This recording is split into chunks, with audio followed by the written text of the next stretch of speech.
we've got an interesting one here. The favorite plot. As you should know by now, I'm a big fan of lore.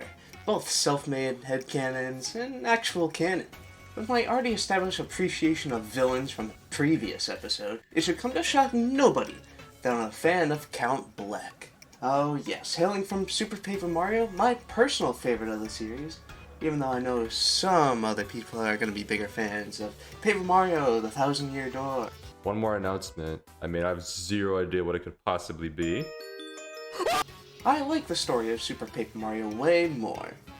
Count BLECK, real name Lord BLEH, is the main antagonist of the game, with the goal of using the power of the Chaos Heart to bring out the Void, and have it consume all dimensions to create his own. Some other people might be saying, oh well, why didn't you just pick Dementio, or even Mr. L? Those guys are like awesome, like they're cool.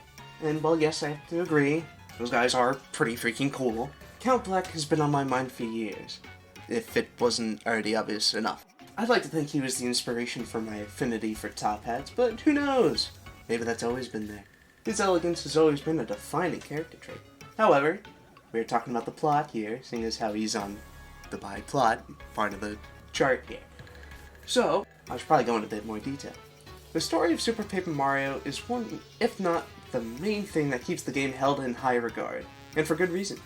By going through the game, you can see these cutscenes with the villains, get a bit more about why Count BLECK is doing the things he does. Turns out BLEH fell in love with a girl, Timpani, long ago, but his father forbade their love, and threatened to end the girl if he continued to meet with her. He ignored his father's wishes, of course, and tried to even marry Timpani, but his father banished her from their dimension, and wiped her memories. Outraged, BLEH stole the Dark Prognosticus, his tribe's guarded possession, used its power to destroy his dimension, and he decided to do the same for every world, becoming the Count BLECK we know now.